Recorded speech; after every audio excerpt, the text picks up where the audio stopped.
Perdido al sur del mundo, el archipiélago que forma las Islas Malvinas fue en 1982 testigo de una guerra impensada, en la que un país sin historial reciente en guerras enfrentaba a una de las potencias más grandes del mundo. Las batallas se llevaron en tierra, en el mar y en el aire. El mundo se llevó varias sorpresas, pero definitivamente la batalla aérea se llevó gran parte de las miradas. Las arriesgadas maniobras de la aviación argentina y los inéditos modos de ataque hicieron que luego de esta guerra los protocolos de defensa naval cambiaran para siempre. 1982 Malvinas, la guerra desde el aire. Por 150 años los reclamos se realizaron de forma pacífica y diplomática. Sin embargo, en 1982, Argentina decide recuperarlas por la fuerza.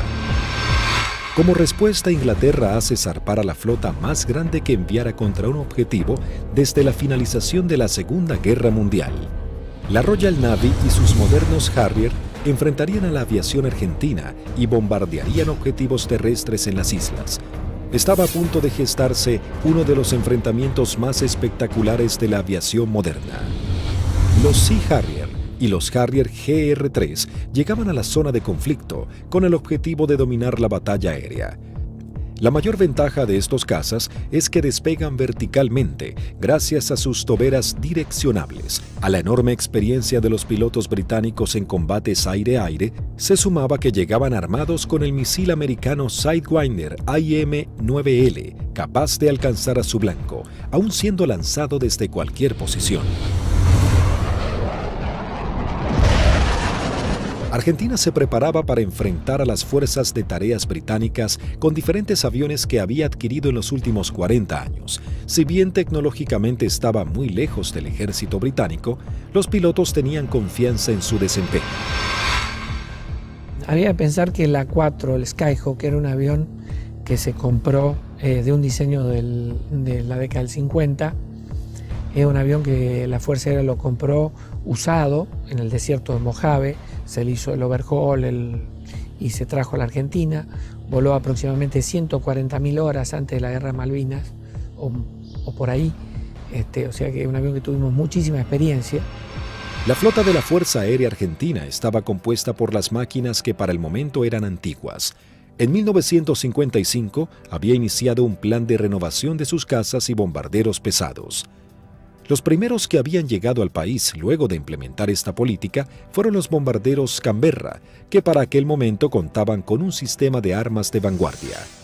Y en Inglaterra surgió una polémica, pues había algún sector que quería vender y tener a Argentina como un cliente de equipo militar, operaciones comerciales que eran muy rentables, muy redituables, pero un sector del Foreign Office se opuso terminantemente porque consideraban que ese era un riesgo y que la Argentina, con aviones como el Canberra, podía o estaría en condiciones de intentar ocupar las posesiones inglesas en el Atlántico Sur y en la Antártida, básicamente las Islas Malvinas, ya en el año 55.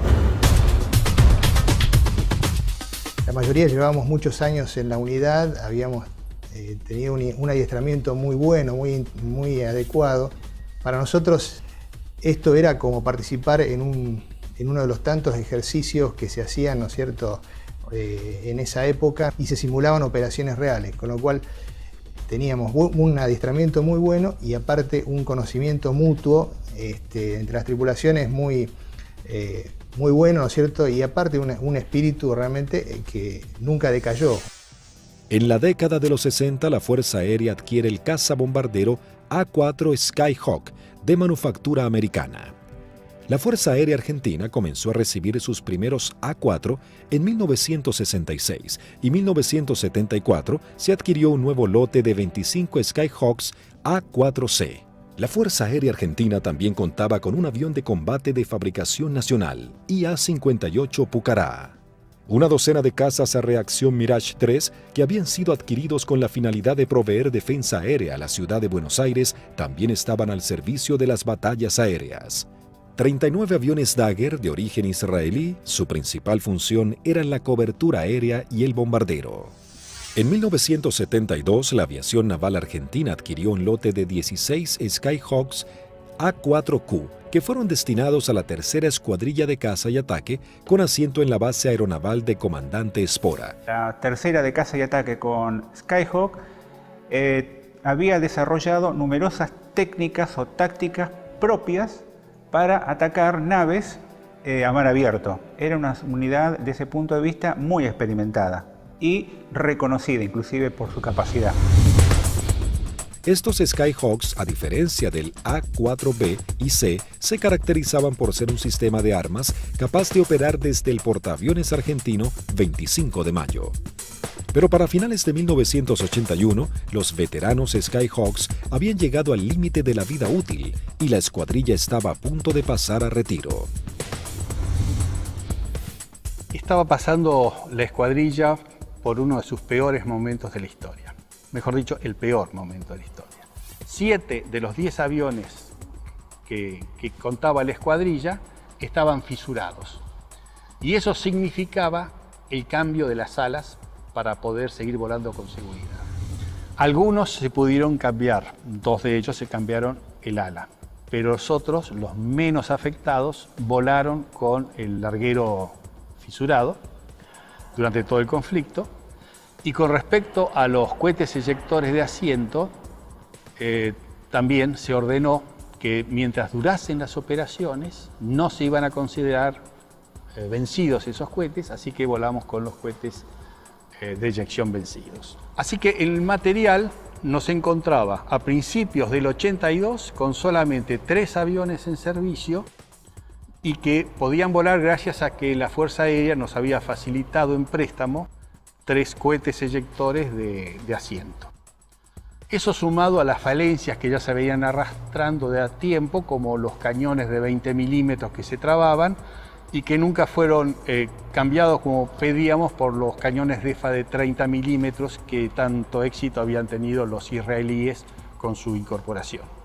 Siempre tuvo apoyo la escuadrilla, pero llegaba un momento de transición. La incorporación de los aviones superestandar significaba que se iba a dejar de operar este sistema de armas, donde una escuadrilla que se estaba formando recibía todo el apoyo y la otra escuadrilla que estaba cerrándose de alguna manera. Finalmente, la Armada Argentina acababa de adquirir una nueva tecnología francesa, el caza bombardero embarcado Super Étendard, capaz de lanzar el misil AM-39 Exocet concebido para ataques a unidades de superficie. La segunda escuadrilla de ataque, aeronaval de caza y ataque equipada con Super Étendard, era una unidad de elite de alta tecnología, pero que recién estaba recibiendo sus aviones y tenía como tarea desarrollar y aprender a utilizar este arma que era muy potente y que no tenía equivalente en la región.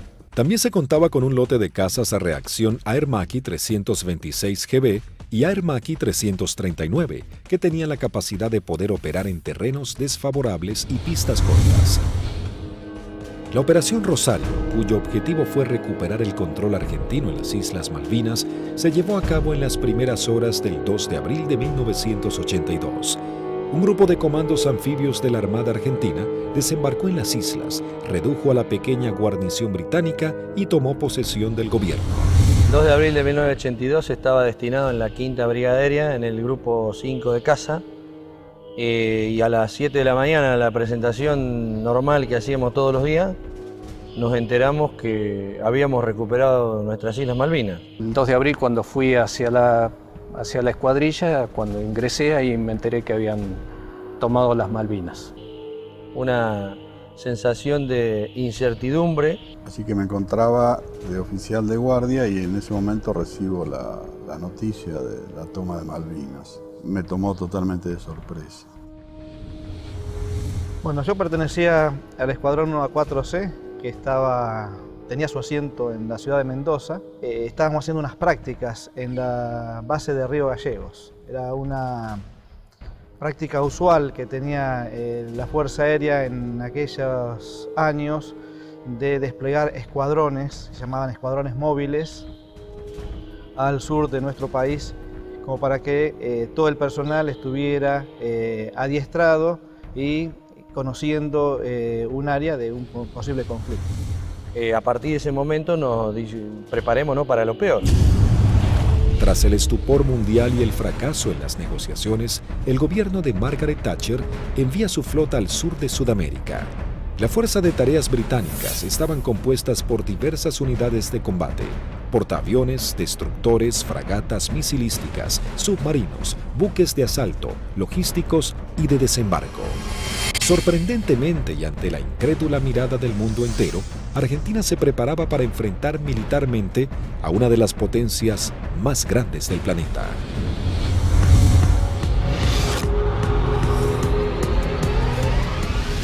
Los pilotos argentinos tuvieron un veloz entrenamiento para aprender a neutralizar objetivos navales sin ser derribados. La operación exigía sortear los sistemas de detección y defensa de los buques para poder aproximarse al blanco y lanzar sus bombas por encima del mismo.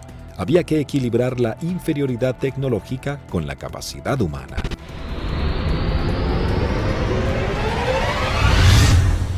Empezamos a buscar la forma de suplir todas las deficiencias que en ese momento contaba el medio aéreo nuestro, que era la 4 Skyhawk.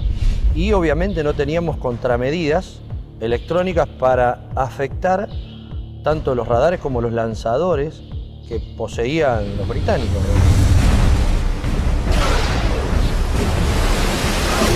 Los misiles que tenían desde 30 kilómetros, desde 20 kilómetros, 15 kilómetros y a partir de ahí cañones o armamento liviano, digamos. O sea, tenían una defensa muy grande para un solo elemento que podía ser un destructor, digamos.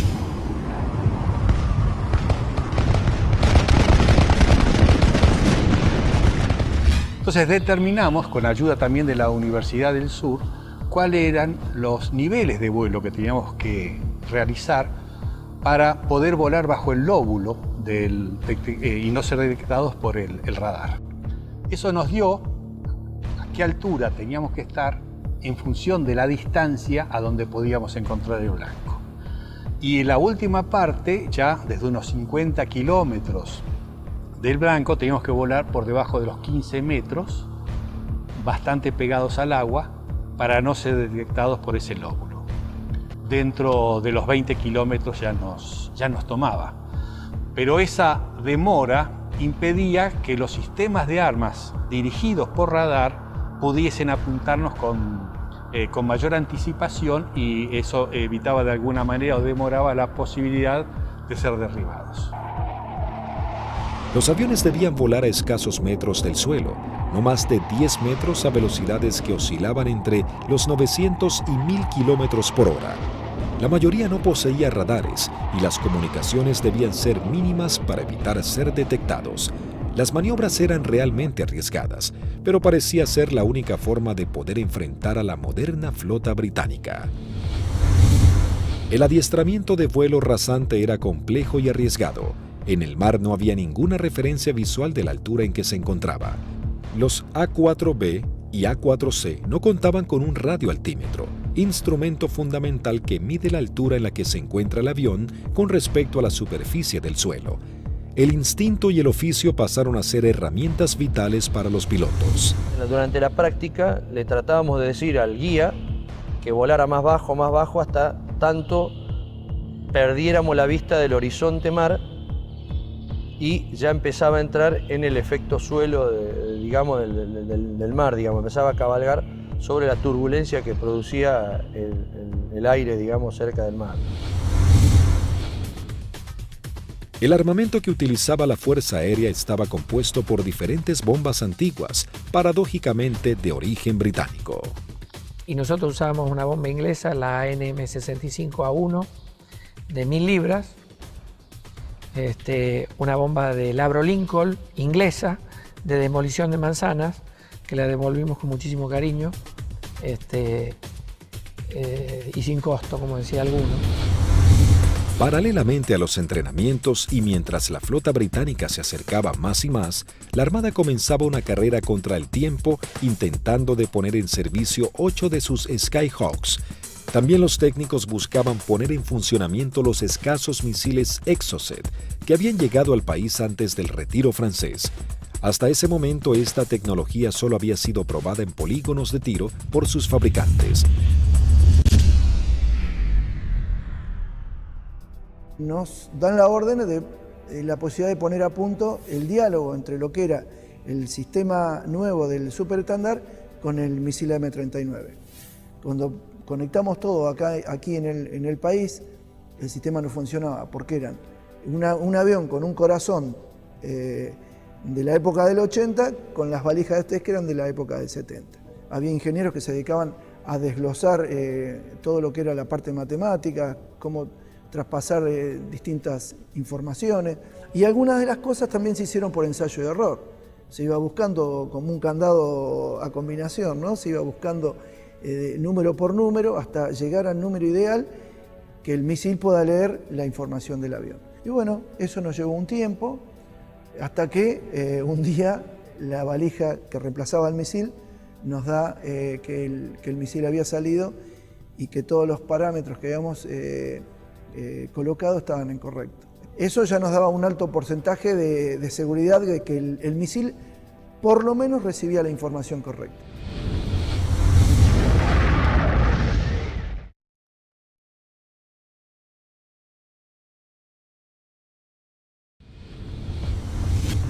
El 25 de abril la flota británica llega a la zona y realiza sus primeras operaciones bombardeando las islas Georgias del Sur y retomando su control. 5 días después, el 1 de mayo, tiene lugar el inicio de los enfrentamientos en las Islas Malvinas y comienza la batalla aérea. 2 bombarderos Avro Vulcan británicos despegaron de las Islas Ascensión con la intención de dejar fuera de servicio la pista de Puerto Argentino. Al enterarse de la noticia en los aeródromos de Río Gallegos, Río Grande y San Julián, las secciones interceptoras se preparan para entrar en acción. 2 Dagger de la primera sección de Río Gallegos regresan al continente sin haber encontrado ningún objetivo. Una segunda sección de Dagger de la base de Río Grande es la primera en hacer contacto con aviones Harrier británicos. Al despegar hicieron contacto con el radar Malvinas, operado por la Fuerza Aérea Argentina. Con un alcance de 300 kilómetros a la redonda, se convertía en los ojos de los pilotos. A través de ellos podían saber qué aeronaves había en el teatro de operaciones.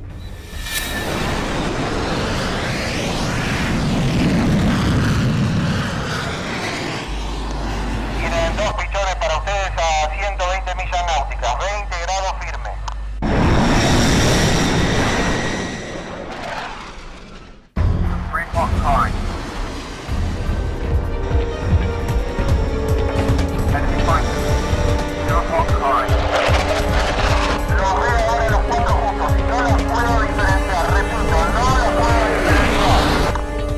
Los 4 interceptores comienzan a dar giros buscándose unos a otros, los argentinos con 22.000 pies y los Harrier 4.000 pies más abajo. Ahora los tienen a 9 millas de frente y a 1 milla del costado derecho.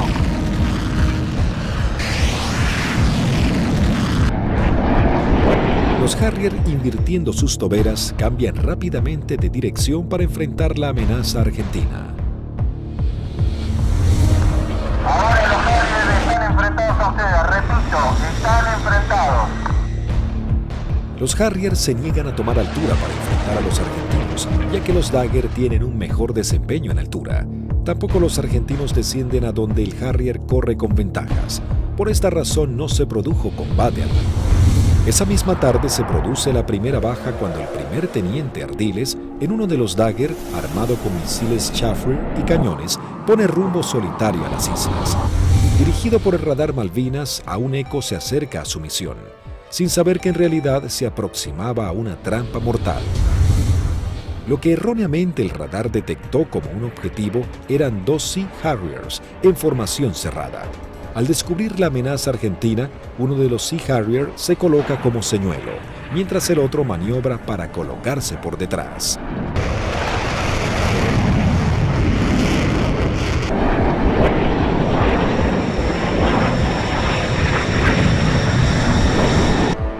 Ardiles se coloca en posición de disparo y lanza un misil Chaffir que es evadido por el piloto británico. En esos segundos decisivos, el segundo Harrier logra colocarse detrás del avión de Ardiles y acciona su disparador lanzando un misil contra el Dagger. El piloto argentino no pudo eyectarse. Tras patrullar la línea de la costa, 3 Dagger de la base aérea de San Julián prosiguen hacia Puerto Argentino. Antes de llegar se encuentran frente a 3 buques británicos que están bombardeando el área. El destructor y las 2 fragatas abren fuego contra los aviones argentinos sin poder alcanzarlos. En ese momento el capitán Di Meglio lanza sus bombas sobre el destructor. Luego los Dagger inician el escape mientras una patrulla de Harrier va a su encuentro. Los aviones británicos abortan inmediatamente su ataque cuando 2 Dagger armados con misiles se interponen entre ellos y la escuadrilla para facilitar el escape de los argentinos. El 1 de mayo habían comenzado las hostilidades y ambos bandos mostraban todo su poderío y el valor de sus pilotos. Era el bautismo de fuego para la Fuerza Aérea Argentina.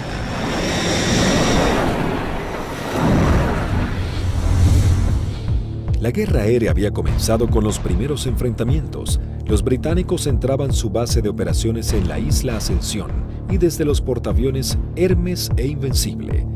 El objetivo principal era inutilizar la pista de Puerto Argentino, así dificultar las comunicaciones entre la isla y el continente, comprometiendo las posibilidades de los pilotos argentinos. La pista fue desde ese momento uno de los blancos principales de los Vulcan y los Harriers británicos.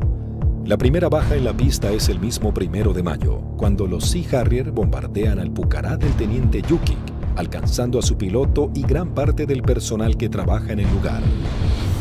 Fue el primer contacto con la guerra en sí, digamos, ¿no es cierto? En definitiva, nosotros habíamos tenido ya el aviso que había sido atacado Puerto Argentino a eso de las 4 de la mañana, y a partir de ahí nosotros entramos a movilizarnos y tratar de sacar los aviones, porque la mayor debilidad era el momento de puesta en marcha. Es decir, uno estaba sentado y había gente que estaban apoyando en la puesta en marcha del avión, que también la inexperiencia por ahí, uno se pregunta por qué había tanta gente, pero todo con el ánimo de colaborar y que los tiempos para que saliera lo más rápido posible fuera corto.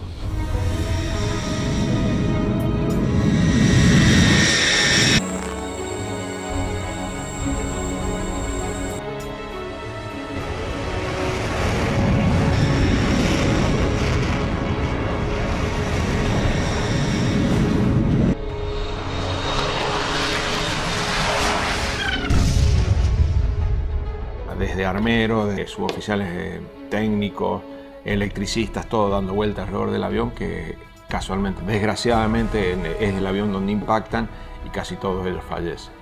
A partir de allí, los arribos a Puerto Argentino eran muy arriesgados. Entonces llegamos a Puerto Argentino el 17 de mayo al atardecer. Y me sorprende cuando llegamos porque no hay nadie recibiéndonos. Aeropuerto fantasma, no había absolutamente nada. Veía el cráter, estaba lleno de esquirlas, y mientras estaba mirando eso, de pronto veo una camioneta que se empieza a acercar a la distancia de la cabecera opuesta. Para la camioneta, se baja un conscripto y me dice: corra jefe, que hay alarma roja. Y empezamos a sentir ruidos de turbinas y se aproximan 2 Harriers. Y habríamos hecho unos 30, 40 metros cuando miro a la derecha y explota una bomba en la cabecera 26, un poco más alejada, unos 100 metros de la cabecera 26. Los Harrier pasaban, hacían la PAC, la patrulla aérea de combate en San Carlos, y a la vuelta con una bomba de 1000 libras en el medio tiraban la bomba y se volvían. O sea que la cantidad de alarmas rojas era muy abundante. El 2 de mayo el submarino nuclear británico Conqueror hunde al crucero Ara General Belgrano. En la operación mueren 323 marinos argentinos. La guerra había comenzado de la manera más cruda para Argentina.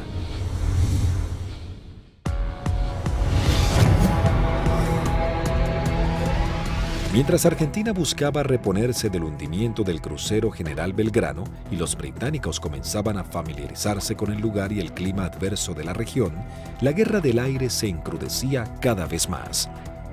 La Fuerza Aérea Argentina tenía el objetivo de diezmar lo antes posible a la flota británica y defender los objetivos en la isla que eran constantemente atacados.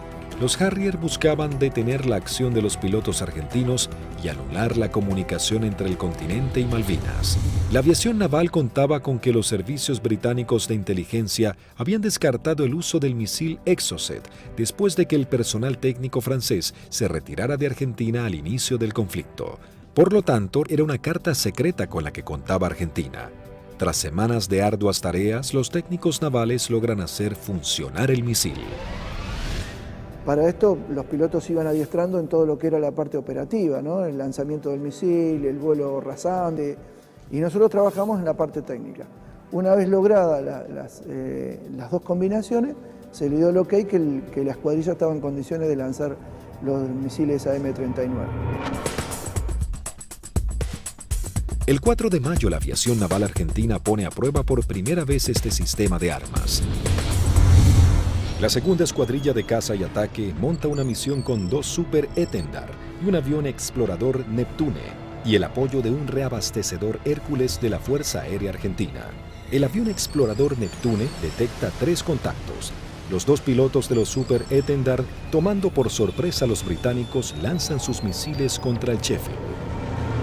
Bueno, ahí fue una satisfacción enorme porque todo el sacrificio arduo que habíamos hecho para poder poner a punto lo que era algo que nos parecía imposible, había dado buenos resultados. La aviación naval argentina lograba hundir el primer buque británico y se convertía en pionera en la utilización de esta tecnología. El extremo entrenamiento comenzaba dando esperanzas a los pilotos argentinos. Tras días de bombardeos y cañoneos sobre los puestos argentinos en las islas, las réplicas de los soldados y los pilotos argentinos, los ingleses habían logrado interrumpir las rutas de contacto entre los puestos y la base argentina. La comida comenzaba a escasear en la vanguardia y el clima bajaba abruptamente. Los pilotos argentinos patrullaban el aire en busca del lugar exacto en el que los ingleses buscarían hacerse a tierra. Y a partir de ese 1 de mayo, a través de todas las acciones que realizó el escuadrón y los escuadrones de otros sistemas de armas, se iba degradando tanto el material como el personal, íbamos perdiendo camaradas en forma permanente. Entonces es como que el cerco se iba estrechando cada vez más. Finalmente, el 21 de mayo, comenzaba la última etapa de la guerra con el desembarco en la bahía de San Carlos. Con la colaboración del comandante Ewing Southby Taylor, quien conocía el lugar por haber prestado servicios en Malvinas, el general Jeremy Moore había decidido que ese era el lugar ideal para su desembarco. Los primeros avances de las lanchas de desembarco habían sido positivos, el lugar no estaba minado y parecía que sería un arribo relativamente sencillo. Pero con las primeras luces de la mañana, el teniente primero Carlos Daniel Esteban visualiza uno de los barcos y da aviso. Una Aermacchi 339 de la aviación naval realiza un vuelo de reconocimiento por la zona. Ni bien superé las primeras alturas, donde están las posiciones del batallón 5, ya comencé a observar acciones de combate. Había un helicóptero incendiándose, tropa de infantería desparramada corriendo por el campo y un helicóptero dándole apoyo. El aviador naval ingresa al estrecho de San Carlos, divisa un helicóptero en vuelo estacionario para alertar sobre posibles ataques aéreos. Me preparo para atacar ese helicóptero y ya me preparo para disparar. Observo todo el despliegue naval inglés sobre el establecimiento San Carlos. Rápidamente descubre que en el lugar había por lo menos media docena de buques ingleses. Con el piloto inglés nos alcanzamos a mirar. En ese momento recién él me ve. Kripa realiza un brusco giro a la izquierda, pasando a escasos metros del helicóptero. El helicóptero de la Fuerza de Tareas Británica alerta a los buques advirtiéndoles que un jet argentino va hacia ellos. Maniobrando su Aermacchi, Kripa somete a su avión a varias G negativas, respondiendo de manera efectiva. Una vez que entro en la corrida de tiro, el buque comienza a tirarme. Yo con cañones y cohetes solamente podía producirle daños muy pequeños, entonces mi intención era tratar de dejarlo fuera de servicio al buque, es decir, atacar todo su sistema de radares, de radios, antenas. Volando en forma rasante se coloca en posición de disparo contra el primer buque que cruza frente a su mira de tiro.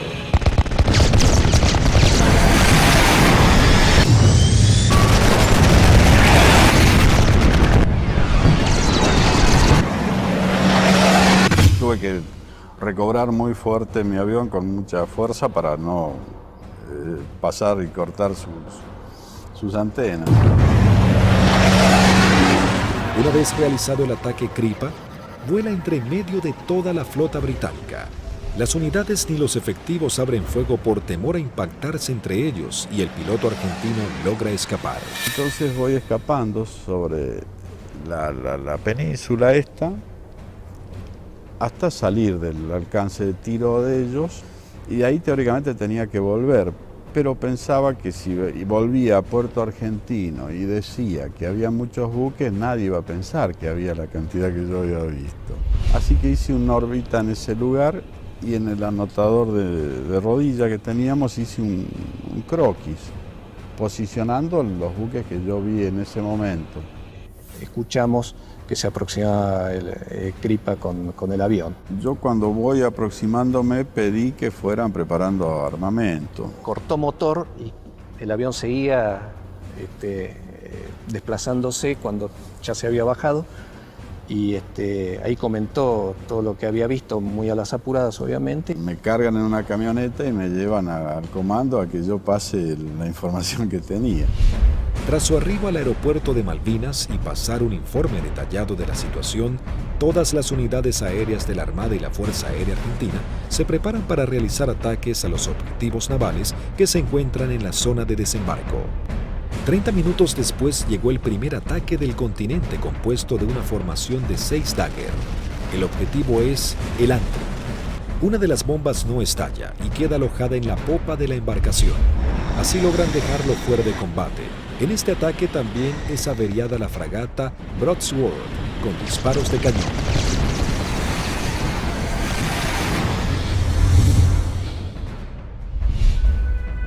En Río Grande, las escuadrillas de Dagger y A-4Q navales parten para atacar blancos ubicados en el estrecho de San Carlos. Argentina intentaba dominar el espacio aéreo en el archipiélago.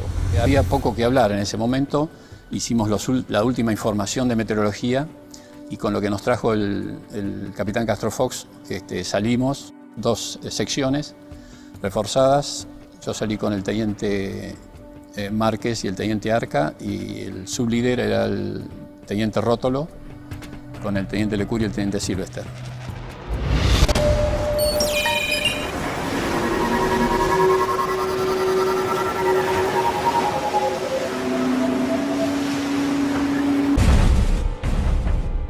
Tres Dagger logran atacar a la fragata Arden lanzándole sus bombas de 500 kilogramos. Una de ellas explota en la popa dañando seriamente un helicóptero Sea Lynx y su sistema de defensa.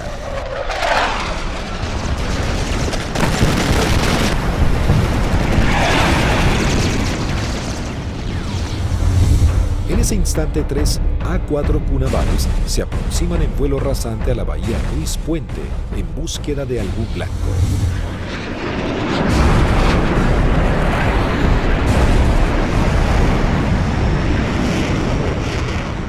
Había lluvia, chubascos, techos bajos y poca visibilidad, condiciones totalmente desfavorables en caso de encontrarnos con algún buque inglés, porque su radar y su sistema de detección de blancos nos iba a ver y lanzar los misiles mucho antes que nosotros los viéramos a él.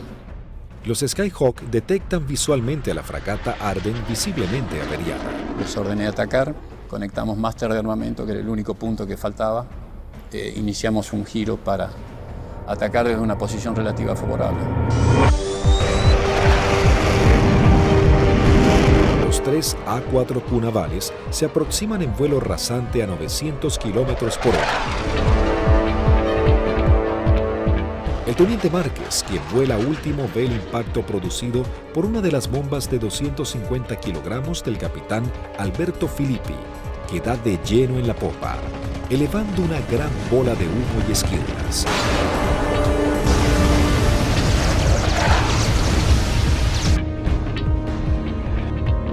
comienzo un giro hacia la izquierda y le digo a mis numerales que nos escapamos por la misma, quiere decir que regresamos a base por la misma. Dos Harrier que habían despegado del portaaviones Hermes para patrullar el área del sur del estrecho de San Carlos ven las explosiones sobre la popa de la fragata Arden e inmediatamente se lanzan en picada para prestar apoyo. Y escucho la voz del teniente Márquez que dice Harrier, Harrier.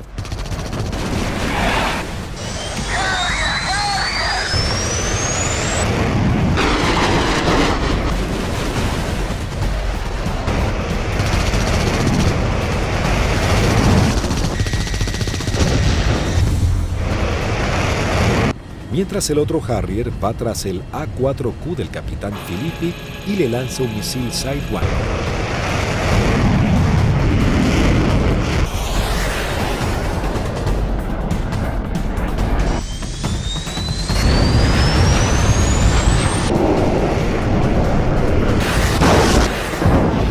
En ese momento escucho una explosión muy fuerte. Se sacude todo el avión, empieza a encabritarse con la nariz hacia arriba y girando hacia la derecha. Miro hacia la derecha, estaba girando y veo un Harrier que se aproxima como para un remate demasiado cerca para mi gusto. Entonces le digo a la división, me dieron, me eyecto, estoy bien. Una fuerte explosión, un golpe muy fuerte en todo el cuerpo, me desmayo. Cuando recupero el conocimiento estaba descendiendo en paracaídas sobre el estrecho de San Carlos. El impacto fue bastante más fuerte de lo que yo me hubiera imaginado. Tuve suerte porque el mismo paracaídas, una vez que entro en el agua, se acuesta y el viento lo infla y el viento mismo me sacan de abajo del agua y me lleva hacia la costa, ¿no? En la costa, bueno, llegué, estaba realmente agotado.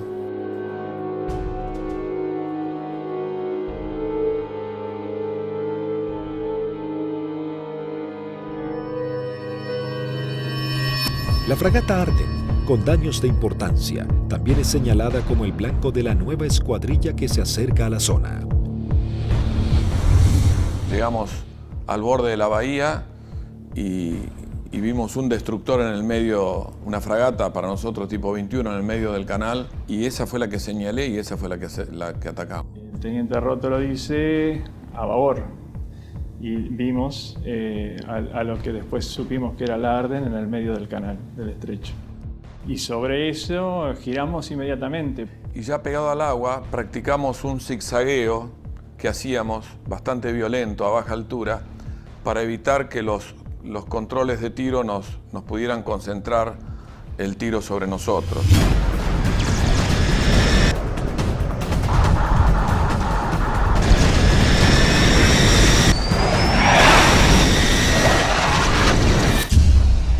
Lo que parece una eternidad antes tiene que ascender a 60 metros, 200 pies, nivelar el avión y empezar a hacer puntería si quiere que la misión sea efectiva. Yo vi que se inundaba el mar de piques y uno sigue con esa trayectoria, ya no tiene otra alternativa.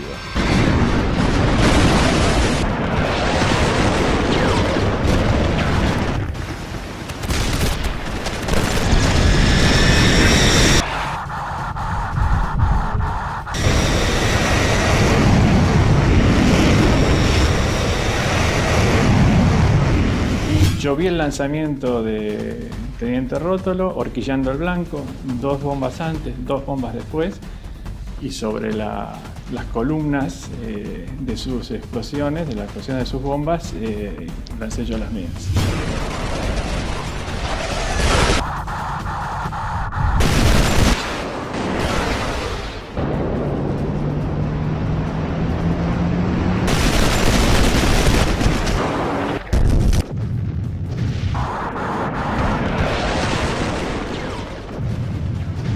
Mientras lanzaba, intentaba no perderlo de vista, porque de hecho estábamos con combustible muy marginal y él tenía un equipo que yo no tenía a bordo, que era el BLF, que es un equipo de navegación y que le permitía una navegación precisa. Mi seguridad de hacer el camino más corto de regreso al aeropuerto era mantenerlo a él a la vista. A pesar de todo el fragor del ataque, alcancé a decirle, rompo por derecha y me voy por el morro del costado, y al poco tiempo un silencio y poco a poco fueron apareciendo. Primero Lecour, después Sylvester. Y ahí nos volvimos a juntar. Por un lado teníamos la satisfacción del deber cumplido y por otro el sabor amargo de haber perdido, bueno, lo que las estadísticas dicen que se pierden en este tipo de ataque a unidades navales. El 50% de las unidades que salen normalmente no regresan. Sí, es un ataque, es violento, es muy violento lo que se vive en la cabina. Debido a los ataques que sufrió ese día, la fragata HMS Ardent se une en las frías aguas del estrecho. Sin embargo, las fuerzas terrestres británicas preparan el avance a Puerto Argentino. Las batallas eran cada vez más encarnizadas. El ejército británico debía lidiar con las tropas argentinas apostadas en las islas, los ataques certeros de la aviación y con el clima que día a día se volvía más frío. El 23 de mayo se desata un nuevo ataque contra otra de las unidades de superficie claves de la Fuerza de Tareas británica. Esta vez el blanco es otra fragata clase 21, la Antelope. El primer ataque a los buques en San Carlos comienza poco después de las 9 de la mañana con escuadrillas de Skyhawks navales y de la Fuerza Aérea. Una segunda escuadrilla de 4 Skyhawks A4B de la Fuerza Aérea Argentina se abre paso a través del fuego antiaéreo y de los misiles. Los A4B a cargo del primer teniente Luciano Guadagnini y el alférez Gómez se dirigen hacia la fragata Antelope para atacarla. Guadagnini inicia su corrida de ataque, lanza su bomba y es alcanzado. El impacto deja su avión fuera de control, pero el piloto logra enderezar su A4, aunque no pudo evitar la colisión contra el mástil de la fragata. El piloto no alcanza a eyectarse antes del impacto.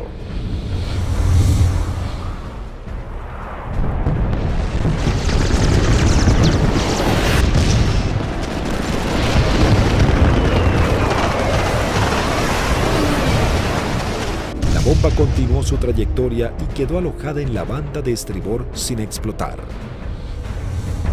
Tras la primera incursión, el ataque a la nave continúa con los A4Q navales, que se aproximan rápidamente en vuelo rasante por la isla Gran Malvina.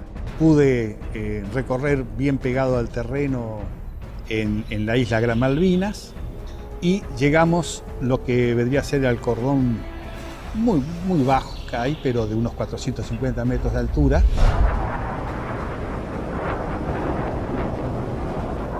Tuve que descender para poder ir hacia la altura de lanzamiento, que son unos 100 metros, y el primer buque que vi en la bahía San Carlos era una fragata de tipo 21, tenía un helicóptero en popa, recuerdo, y me dirijo hacia ella como el primer blanco que había observado. La zona de operación estaba totalmente clara, con sol, despejado y el mar muy calmo.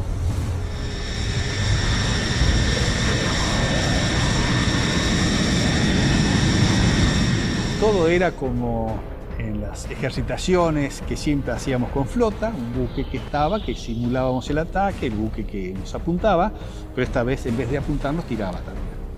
Inmediatamente que entramos a la bahía, empezaron a tirar. Y tiraban ya de tierra, se veían los fogonazos, sobre todo de la derecha y del frente.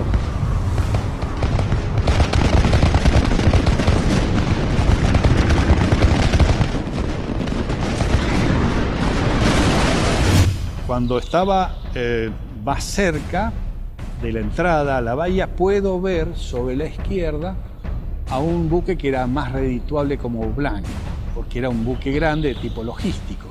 Así que cambié el arrumbamiento para seguir sobre este buque. En un momento dado quise tirar cañones porque tiraban de todos lados y salieron 2 disparos y se me trabaron los cañones.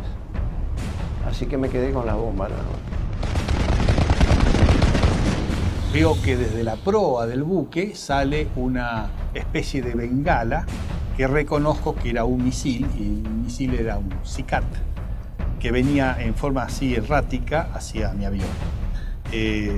Hago una maniobra evasiva, un fuerte giro hacia la derecha, algo veo pasar por el costado así de la cabina.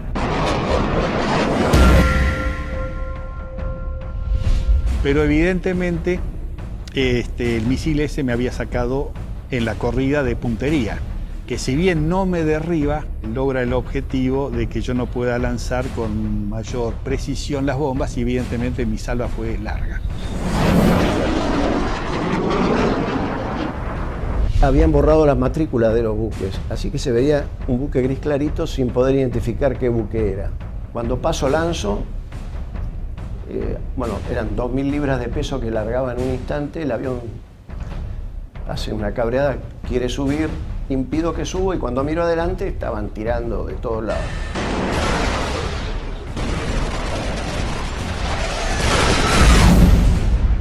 Cada uno debía completar su escape de la mejor manera. Como cuando estaba del otro lado digo yo, bueno, por donde yo vine no había nada, así que voy a volver por el mismo lugar. Me comunico en esos momentos con los otros dos pilotos que escucho en la frecuencia. Se los escuchaba contentos porque, bueno, estábamos regresando. Yo aterricé, controlé normal el avión, no tuve ningún problema. Cuando llego al extremo de pista, aterriza su bizarreta, pero él venía con las 2.000 libras de bombas, revienta una cubierta en el aterrizaje y se empieza a ir de pista. Y ahí se eyecta y, bueno, fue una eyección fallida. Termina falleciendo a raíz de la eyección. Así que cuando salgo a los 600 metros, tenía la pista adelante, me dicen que aterrice del lado derecho, le pregunto por qué, me dicen que aterrice del lado derecho nuevamente, reafirman y bueno, cumplo esa orden de aterrizar sobre el lado derecho y en la carrera de aterrizaje veo que había un A4 que estaba en pilón, apoyado sobre la nariz, en el tren principal y la nariz y sin la cabina.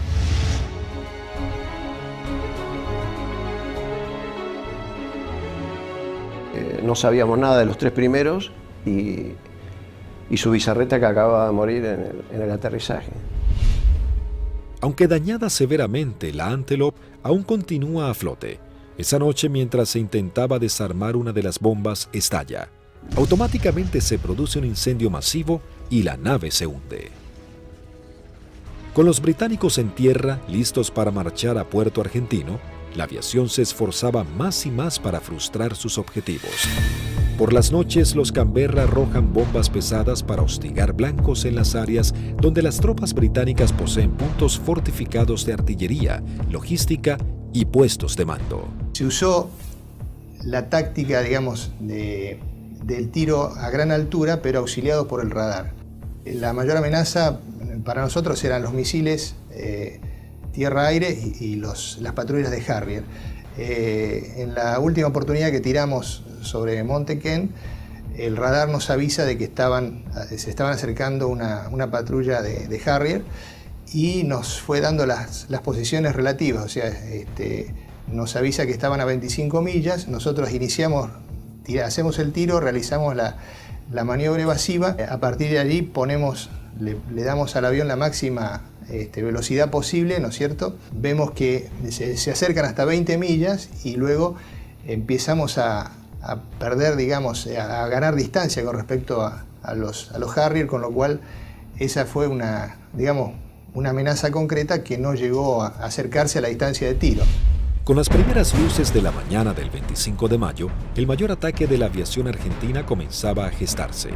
El almirante Woodward, jefe de la Marina Británica, previendo la situación, rápidamente despliega sus unidades para sostener los ataques.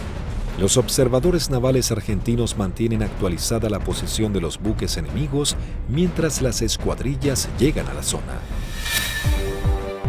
En el continente, los dos Super Étendard de la Armada Argentina preparaban los misiles AM-39 Exocet para un segundo ataque sobre la flota británica con un rumbo de acercamiento diferente para lograr una mayor efectividad.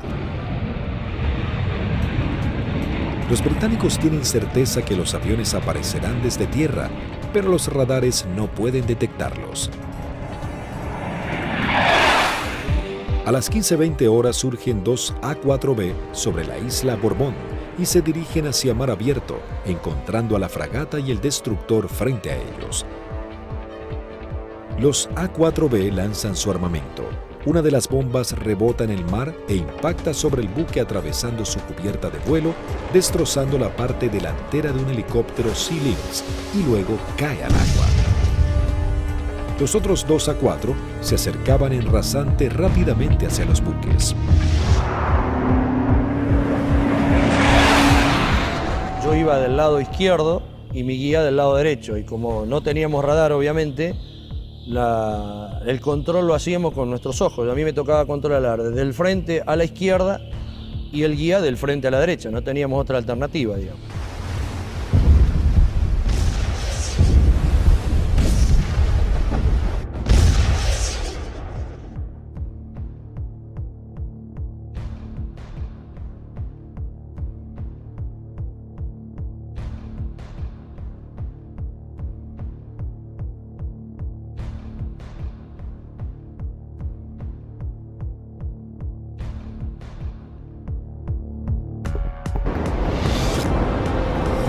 Inmediatamente el guía pone viraje brusco a la izquierda, dejando sin opción a Barrio Nuevo de tener que elevarse para esquivarlo entrando en el área de tiro del radar, que al estar en automático inmediatamente lanza un misil Sea Dart.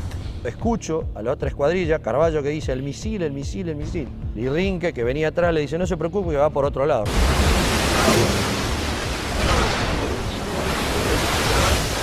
Claro, no iba para ello. Salía hacia la derecha para nuestros aviones, digamos, y para mis aviones.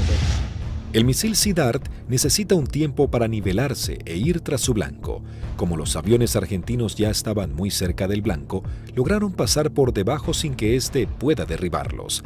Dije, bueno, ahora por tiempo no me va a alcanzar más, porque yo iba aproximadamente a 900, 950 kilómetros por hora, y el misil iba allá a 1.6, 1.8 de Mach, hasta que girara y todo, aproximadamente volaba, calculan alrededor de un minuto 10.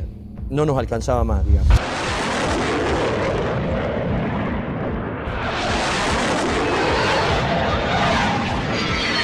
Y yo lo veo al guía porque le iba formando un poquito más atrás, unos 50, 100 metros más atrás, y veo perfecta las bombas cuando la lanza y impactan a no más de 1 metro del agua.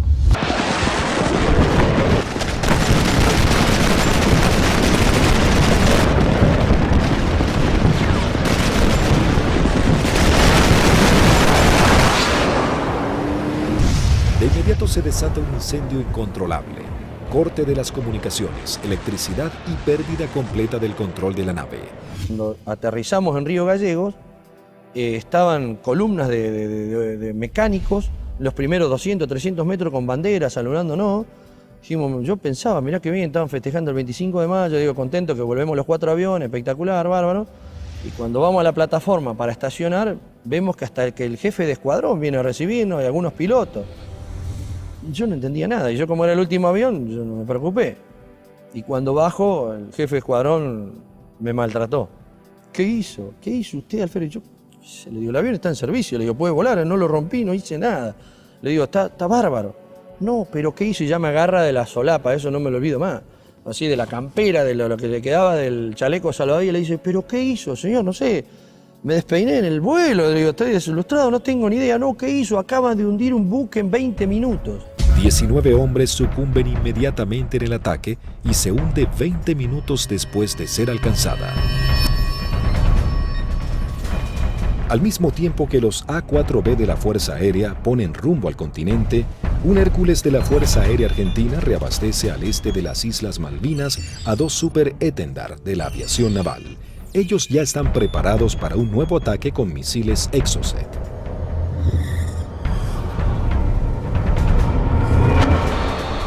A unos 60 kilómetros de la flota británica, los Super Étendard detectan varios ecos en sus radares.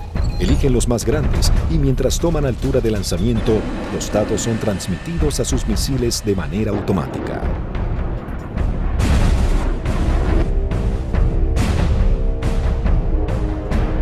Una vez en vuelo, el misil es autónomo. ya tiene los datos del objetivo cargados en su memoria y se dirige a casi el doble de la velocidad del sonido a escasos metros del agua.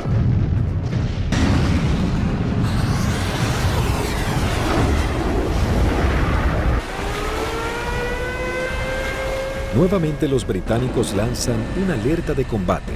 Los navíos ordenan despegar helicópteros con equipos para señuelos antimisil. Uno de los Exocet impacta en el buque e inmediatamente se desata un incendio que destruye elementos vitales para la operación anfibia que se desarrolla en San Carlos.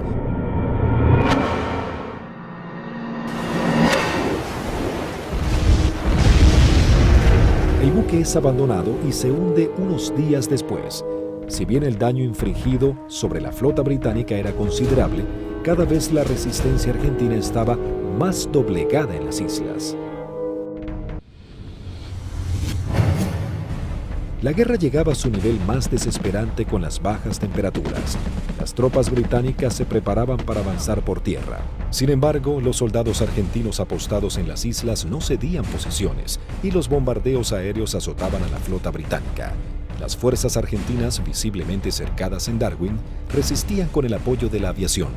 El 28 de mayo se proyectó atacar a las posiciones inglesas con los aviones IA-58 Pucará, que desde el 21 de mayo estaban asentados en Puerto Argentino.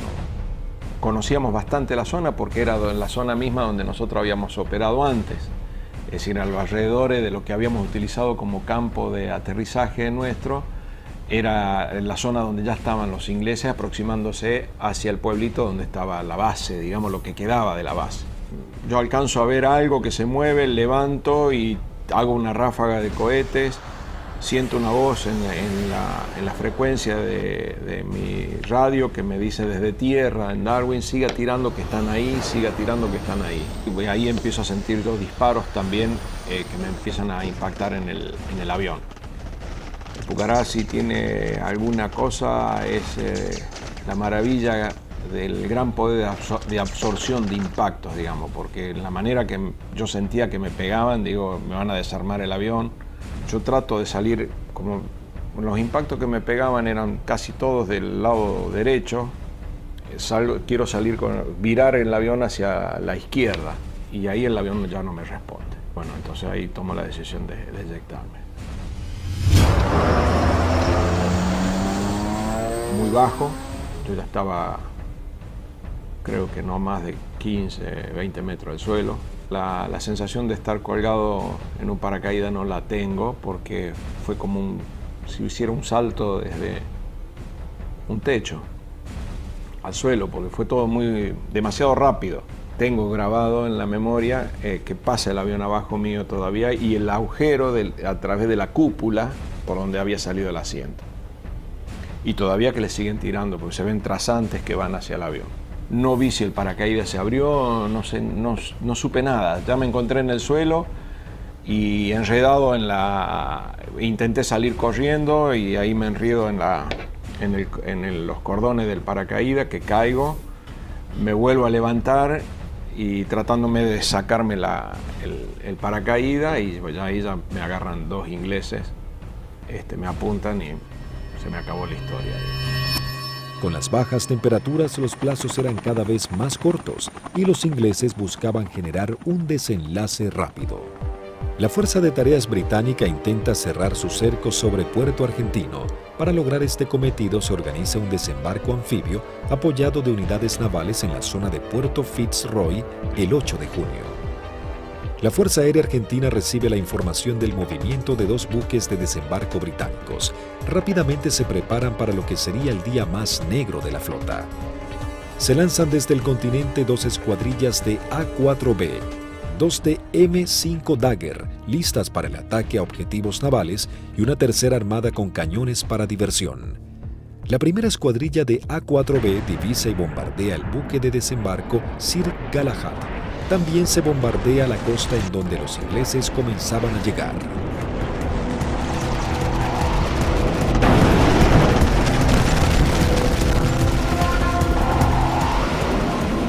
La Fuerza Aérea Argentina, sabiendo que ha logrado impactar en los buques de desembarco, redobla su apuesta y envía una escuadrilla de A-4C y 2 A-4B para bombardear las posiciones terrestres en la cabeza de playa. El día 8 de junio se me avisa por la mañana temprano de que, bueno, era uno de los seleccionados para que esa tarde, a través de un avión Learjet, pudiéramos volar hacia Mendoza y poder visitar a nuestras familias. Pero claro, antes de poder alcanzar esa meta había que realizar una misión, entonces todo cambia un poquito el ángulo de cómo uno está viendo esa misión. Por supuesto que nadie hablaba, ¿no? Todo en ese momento estaba muy consustanciado con sus cosas íntimas, recordando a la familia, bueno, recordando a algunos camaradas que también habían caído. Así que bueno, uno ya, ese es el último momento que uno tiene como para pensar en uno mismo y en pensar en sus familiares. Siempre nos despedíamos de los compañeros que se quedaban y el abrazo era interminable y como si fuera la última vez, ya que no éramos kamikaze como nos dijeron, sino que teníamos conciencia de los riesgos y que las chances siempre eran muy escasas para sobrevivir. Una característica que teníamos siempre en nuestra unidad es que el personal de mecánicos que preparaba nuestros aviones y armaba nuestros aviones se ponía siempre al costado de ambos lados de la pista, con banderas argentinas, con los trapos con que limpiaba el avión, con lo que tuviera, con la campera, como para saludarnos y darnos ánimo. A las 15 horas parten hacia las islas las primeras 2 escuadrillas de A-4B compuestas por 3 aviones cada una. Por diferentes inconvenientes, deben regresar 2 aeronaves al continente y debido a que solo un avión cuenta con el instrumento navegador, se juntaron todos quedando una formación de 4 Skyhawks. Previo abastecimiento, llegaron hasta las islas, donde descendieron a escasos metros del mar para no ser detectados. Aquí fue la primera complicación que observé. Al hacer control de combustible antes de entrar en la zona de combate, me di cuenta que había uno de los tanques externos que no me había transferido todo el combustible de ese tanque, con lo cual ya el combustible que tenía sabía que no me iba a alcanzar para regresar al continente. Pero como estábamos muy próximos a la zona del ataque, decidí continuar. La sección ingresa a la isla Soledad con una formación escalonada sorteando la variada geografía del lugar para evitar ser detectados por los radares. Los pilotos saben que no cuentan con el factor sorpresa y que serán recibidos con un intenso fuego antiaéreo. Realmente dantesco, a pesar de que ya teníamos todos experiencia de que nos tiraran, pero era dantesco ver la cantidad de proyectiles 20 milímetros, 30 milímetros, artillería antiaérea y misiles de diversos tipos. Los A-4 sobrepasan las defensas aéreas y se dirigen rumbo a Bahía Agradable. En ese momento sucede algo inesperado para Sánchez. El numeral 4 lo sobrepasa, quedando él en 4º lugar. Inmediatamente yo traté de acelerar mi avión para volver a tomar la posición que yo tenía inicialmente en la formación. O sea, trataba de alcanzarlo a Vázquez pasándolo por la derecha. 2 Sea Harrier del Escuadrón 800 giran en círculo sobre Fitzroy. Uno de los pilotos ve aproximarse un avión en vuelo bajo desde el sudeste e inmediatamente le avisa a su compañero. En ese momento, no sé por qué razón, se me ocurrió darme vuelta a la izquierda de mi avión y mirar detrás del avión. Y lo que se veían eran impactos de proyectiles atrás de mi avión, inmediatamente en la cola, y se levantaban surtidores de aguas, varios piques detrás de mi avión. Sánchez, sin saber quién era su atacante, decide continuar con su maniobra para lograr colocarse tercero en la formación. Cuando está sobrepasando al alférez Vázquez, Bolsan, el líder, encuentra al lanchón de desembarco saliendo del seno Choiseul. Cuando la ve, inmediatamente pone viraje y el resto de los aviones lo siguen, con lo cual los 3 aviones se me vinieron encima mío. Ninguno se había dado cuenta que yo venía tratando de ocupar mi posición, con lo cual los tuve que saltar por arriba, evitándolos, tomé altura, lo cual siempre era un riesgo porque evitábamos tomar altura en la zona del combate porque era un tiro al pato, decíamos, de cualquier avión o cualquier buque que anduviera en la zona. Ante la atónica mirada de los pilotos británicos, los 3 Skyhawks inician su corrida ataque hacia el lanchón. El numeral 2, teniente Juan Arraras, logra impactar de lleno la embarcación con sus bombas, ignorando la presencia de los aviones Sea Harrier. Hay algo que me llama la atención a mi derecha y a unos 500 metros veo 2 Sea Harrier a la misma altura que yo, bien formaditos, paralelos, un poquito más retrasado el segundo avión, el guía era David Morgan y el numeral Smith. El Sea Harrier lanza su primer Sidewinder hacia el avión de Arraras e inmediatamente Sánchez da la alerta. Cuando vi eso, que lanzó el misil, les doy la voz de alerta a mis compañeros, o sea, misil en el aire, 2 Sea Harrier. Arraras es impactado por un misil en su parte trasera, dejándolo fuera de control. Si bien se eyecta, no logra sobrevivir. El Harrier arremete contra el segundo A4. Tiene en su mira al avión de Vázquez. Lanza su misil impactándolo de lleno y sin que pudiera eyectarse. Realmente ese fue un momento choqueante, quedé muy choqueado porque el pensamiento era hace un instante, era un compañero mío, un amigo mío, un camarada mío, y que desapareciera de esa forma, o sea, me impactó mucho, ¿no? Sin perder tiempo, el Harrier, piloteado por David Morgan, continúa su ataque contra su próximo objetivo. Las maniobras evasivas del avión del primer teniente Bolson no logran evitar el misil. Su piloto tampoco logra sobrevivir a la explosión. Y al volver a entrar en conciencia, inmediatamente fui a buscar los 2 Sea Harrier, ya que yo estaba expuesto también a recibir un ataque. No los vi donde estaban últimamente, en la última posición. Se me ocurrió mirar para arriba y ahí es que veo un Sea Harrier que empieza a hacer, baja su nariz para iniciar el ataque a donde yo estaba en ese momento posicionado.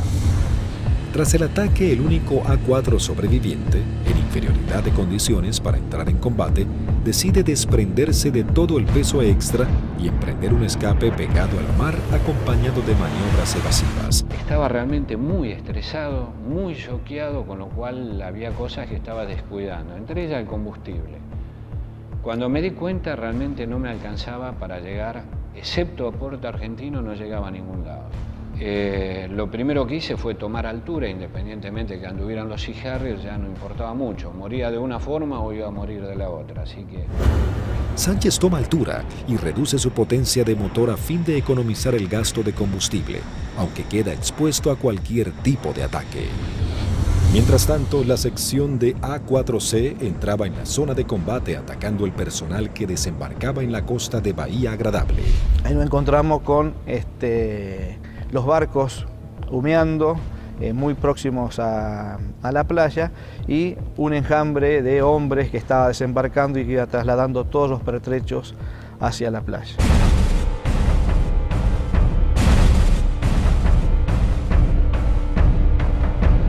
A partir del momento en que nos visualizaron, comenzaron a disparar tanto con armas livianas como con los misiles Blue Pie, que son misiles transportados por un hombre.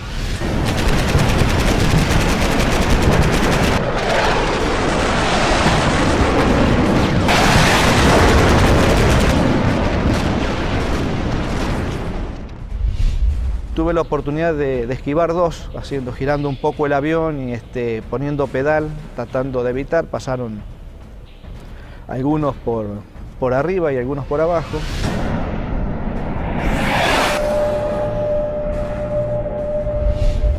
Siento también una explosión en la parte delantera de mi avión, que bueno, puede ser algún misil que me haya tocado, pero pude seguir operando, lancé las bombas y en el momento en que giro a la izquierda veo a mi numeral que está escapando hacia la izquierda con una luz roja que lo está siguiendo. Cuando gira hacia el otro lado veo al numeral del capitán Caffarati también con otro misil en la cola y le vuelvo a gritar, pero hace caso omiso, pero era a través o por el problema que yo tenía de mi equipo de radio. El Skyhawk del teniente Sánchez se encontraba expuesto en altura, con sus cañones trabados y sin combustible para llegar a la base. Toda su escuadrilla había sido derribada y no había sobrevivientes. De la decisión del piloto podría salvarse, caer prisionero o congelarse en medio del mar.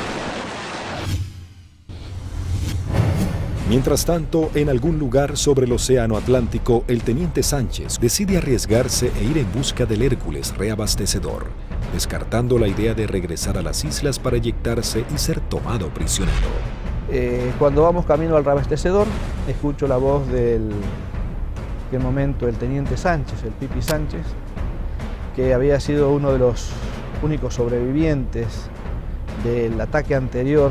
Tenía una última oportunidad si el reabastecedor, el avión Hércules, se había quedado en la zona, me quedaba una chance más. Con lo cual le hice el llamado en la frecuencia de reabastecimiento, me contestó. Las comunicaciones eran dramáticas porque yo estaba desesperado, así que le pedí por favor que si me podía ayudar, necesitaba reunirme con él y que me diera combustible. Él me daba indicaciones de posiciones geográficas, pero yo al no tener mi equipo de a bordo, porque solamente algunos aviones lo transportaban, no tenía forma de ubicarlo geográficamente. Escuchar la voz de él en forma casi desesperada, llamando al avión Hércules reabastecedor para que lo pudiera alcanzar. La tripulación era el vicecomoro Cano y el capitán Rubik. Realmente, si le debo la vida a alguien es a ellos. Siempre digo que son mis segundos padres. La situación era que la última vez que vi el indicador de combustible no me quedaban más de 400 litros, que prácticamente no da para nada, realmente no daba para nada. Con lo cual dejé de verlo porque lo único que hacía era producirme más estrés por no estar acoplado al Hércules. La tripulación del Hércules, en un gesto heroico, se aproxima bastante a las islas y le da la tranquilidad de decirle, quédate tranquilo, pibe, que ya estamos yendo para allá.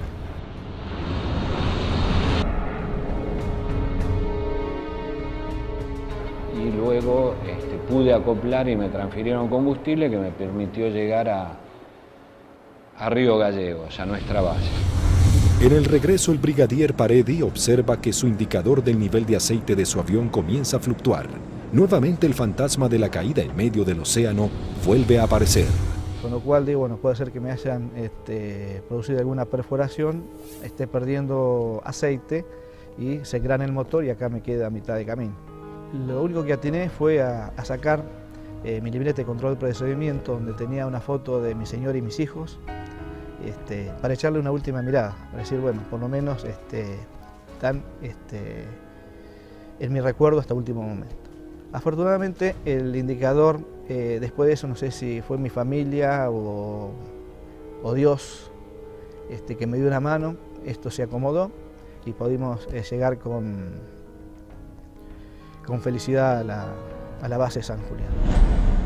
Con las últimas luces del día, aterriza el teniente Sánchez luego de su trágica misión. Llegué prácticamente en las últimas horas, ya estaba oscureciendo. Me impresionó mucho en el momento que llegué a plataforma, choqueado, transpirado, mal, estresado, ver los mecánicos de mis 3 compañeros que no iban a volver, que los estaban esperando.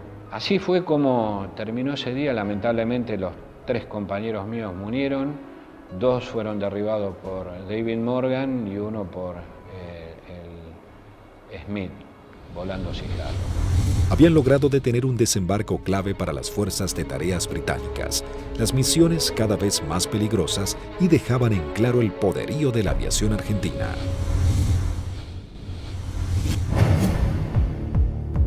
La guerra terminaba, sin embargo las misiones de la Fuerza Aérea eran cada vez más arriesgadas. El 13 de junio, a horas de finalmente firmar la dimisión argentina, comienza a tomar forma un ataque que podría haber cambiado el curso de la batalla final por las Islas Malvinas.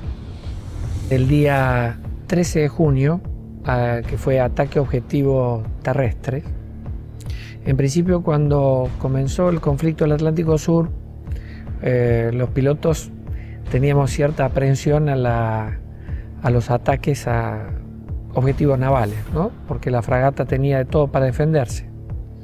Cuando fue avanzando el conflicto y llegamos ya casi a los finales y los ingleses ya tenían buenas posiciones tomadas en tierra, realmente se complicaba el ataque a objetivo terrestre, porque estaban las defensas terrestres, las aéreas y encima las navales, había que sortear todas.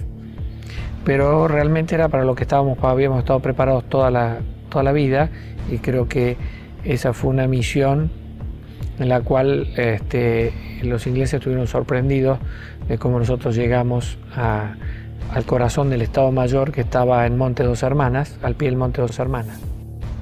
2 escuadrillas de A-4B del Grupo 5 armados con 3 bombas retardadas por paracaídas toman parte de la última misión de combate de la Fuerza Aérea Argentina. La acción es osada y peligrosa: atacar y destruir el comando del Estado Mayor británico del general Jeremy Moore, jefe de las fuerzas británicas. En esa misión volamos casi unas 350 millas, un equivalente a unos 700 kilómetros, rasante. Iban tan bajos, tan rasante, que el chorro de los aviones quedaba marcado en el agua. Entonces me resultaba más fácil seguirlos. Y ahí escuchamos al radar Malvinas, que salió en frecuencia y preguntaba: ¿hay alguien en frecuencia? Fue la primera vez que en mucho tiempo que el jefe de escuadrilla rompió el silencio de radio, el capitán Varela, y dijo: los nenes. Muy bien, dice Radar Malvinas, yo tengo, no los tengo, pero tengo una PAC al norte, 2 aviones, etcétera, etcétera.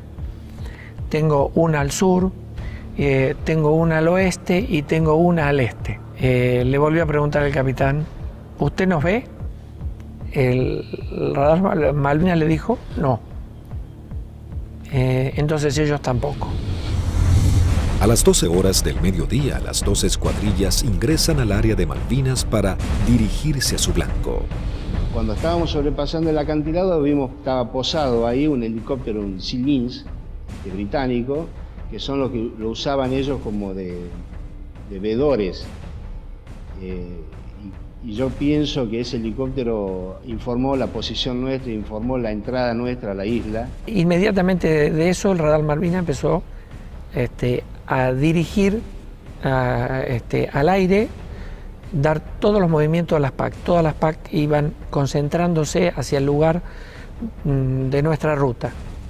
Los A-4B toman vuelo rasante máximo, en formación cerrada, pegándose contra el terreno para evadirse de los Harrier que venían a derribarlos. El jefe de escuadrilla observó un soldado inglés con su casco y su fusil que subía una colina y lo encontró de frente al avión.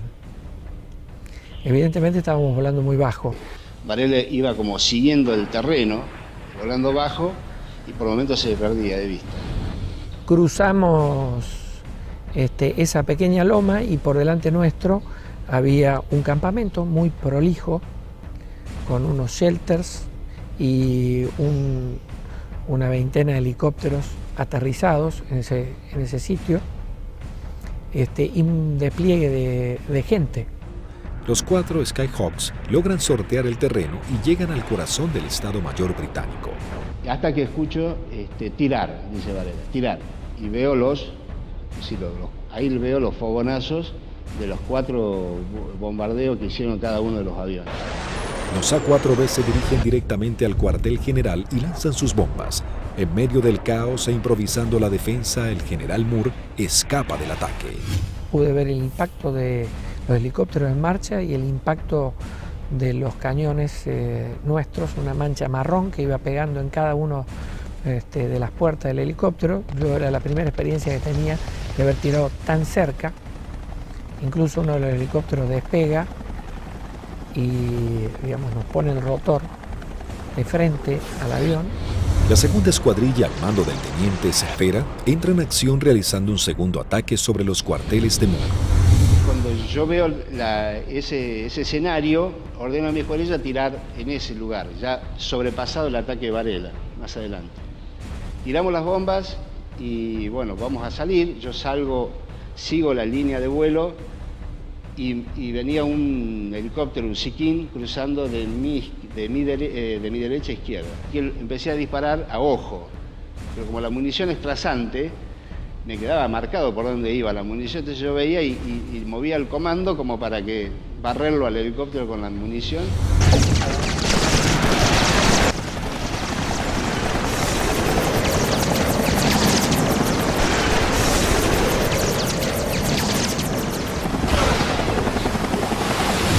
Y ahí mi numeral, que venía acá, a la izquierda mía, de Lepiane, me dice, él ve el lanzamiento de un misil que me venía hacia mi avión y me pide, dice, por derecha, Tuco, por derecha.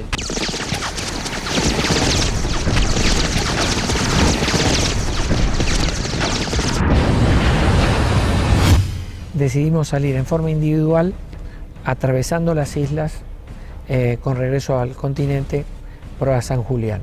Los A4B emprenden su regreso al continente volando rasante. Algunos de ellos con averías deben ascender para economizar combustible. Las situaciones individuales de los pilotos se vuelven complejas. Utilizo mi avión y veo a mi derecha, abajo a mi derecha, una sombra de un avión, de un perfil de un avión. Es, uy, es un Harrier. Me viene siguiendo un Harrier. Entonces ahí empiezo a hacer maniobras evasivas de viraje de máxima performance, de mucha G, tanto para la izquierda como para la derecha. Izquierda para la derecha. Y cada vez que nivelaba el avión, veía, estaba la sombra. Yo digo, pero este Cristo no se va. Digo, ¿cómo hago para sacármelo de encima? Miraba por el espejo, miraba por el otro espejo, miraba para atrás, parecía una lechuza, daba la vuelta a la cabeza así, miraba por un lado, miraba por el otro y estaba la sombra ahí. Era mi avión, era la sombra de mi avión. Empecé como a tranquilizar yo mismo, me hablaba, me decía, tranquilízate Tuco, porque así no podés seguir, no podés, estaba muy nervioso, estaba como que por momentos temblaba, no sé, una sensación muy rara de ese momento vivido ahí. El numeral 2 de la escuadrilla que nos seguía empezó a perder combustible, notar que perdía combustible en forma muy grande, ese fue el alférez de Lepiane. Otro momento terrible de esa misión, cuando el piano me pregunta si qué hacía. Imagínate, el alférez me dice que voy al reabastecedor o me eyecto en la isla. Una decisión que yo, por más jefe de escuadrilla que fuera en ese momento, yo no la podía tomar porque estoy decidiendo sobre la vida de un camarada y de un amigo. Era muy difícil. Dije, piano, encomendate en Dios, pedile a Dios que te ayude y decidí vos, no me lo pidas a mí, por favor, decidí vos. Ya sabíamos que como estaba y con las transmisiones que recibíamos no volvía al continente, entonces le pedimos al reabastecedor que lo fuera a buscar.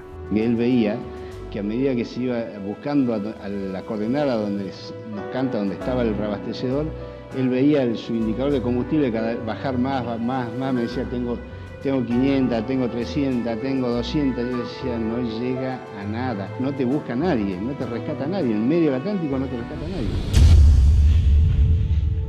El comandante del Hércules, vicecomodoro Lee 30, escuchando los pedidos de Lepiane, decide ir hacia él aún sabiendo que puede ser derribado por misiles británicos. Ahí en ese momento el piano lo ve al Hércules, él estaba arriba del Hércules y hace el viraje y se le tira al Hércules. Pensá que era un alférez, tenía muy pocas horas de vuelo. Y creo que debe haber sido el tercer reabastecimiento de él.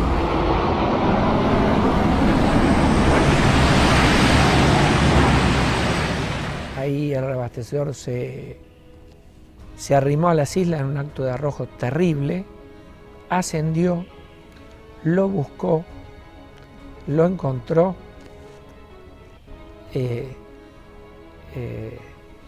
reabastecieron con una pérdida de combustible muy importante en el plano, tenía un agujero que atravesaba el plano completo, o sea que todo lo que le daban, parte iba al motor y el resto iba fuera del avión, y regresamos todos sanos y salvos al continente. Todos llegamos, incluso del Epiale.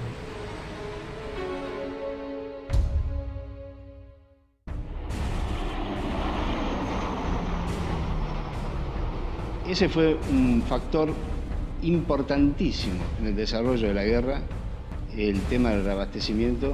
Nosotros estábamos muy compenetrados y nos entendíamos muy bien con los pilotos, las tripulaciones de Hércules, y fue uno de los secretos mejor guardados de la guerra y en la cual le dio la posibilidad de éxito a muchas misiones de la Fuerza, fue que los ingleses nunca pudieron encontrar dónde hacíamos los reabastecimientos.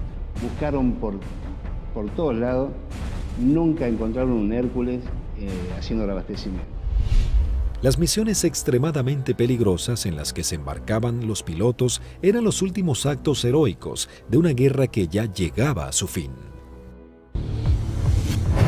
El 14 de junio de 1982, las tropas británicas finalmente ingresan en Puerto Argentino y se firma la rendición argentina.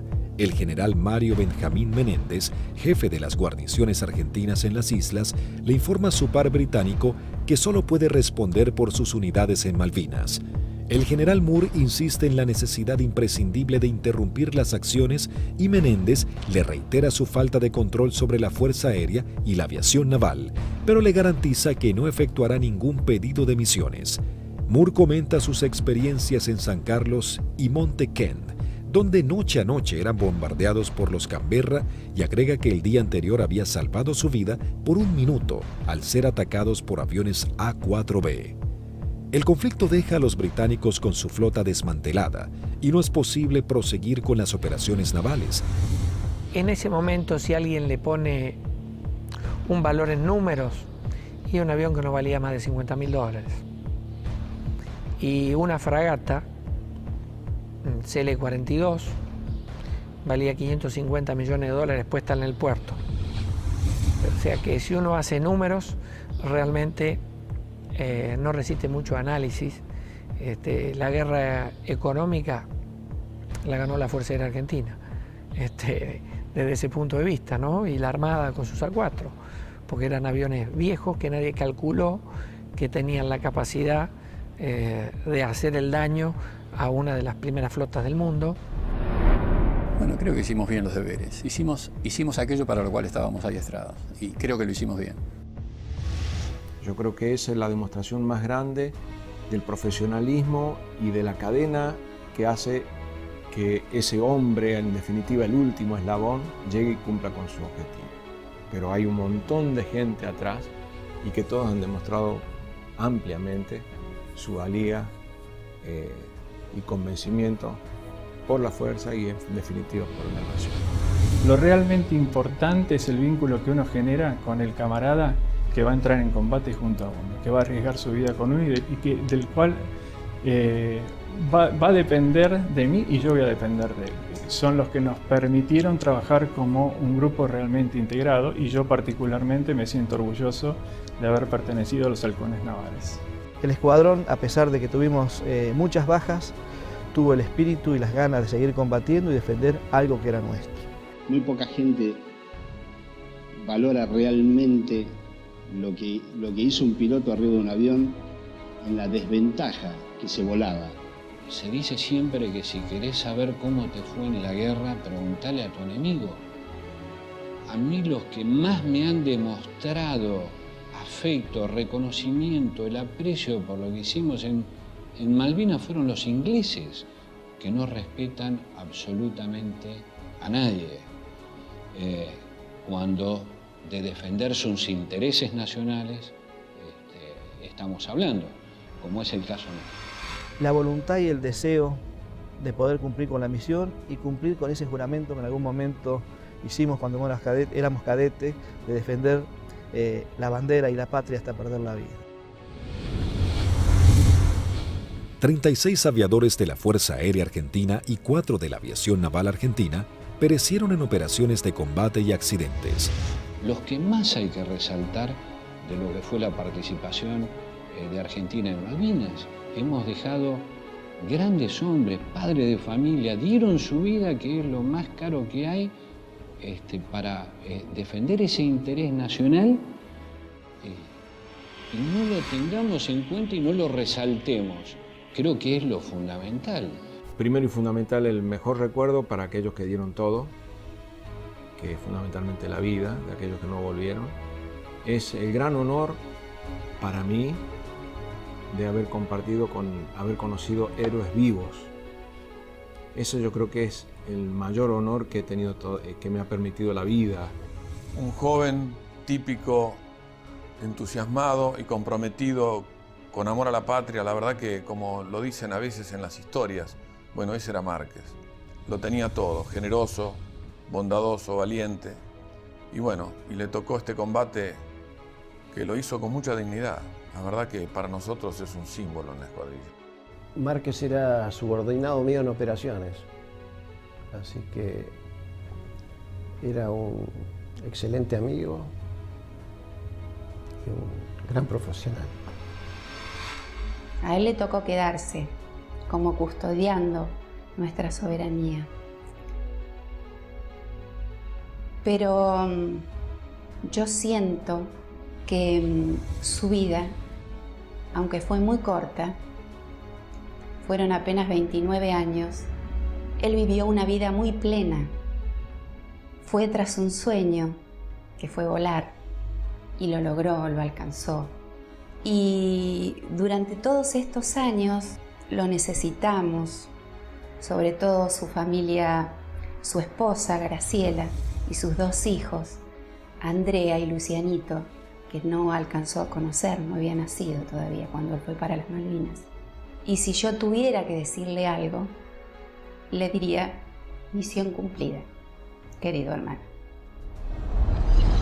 Allá están y nos siguen esperando.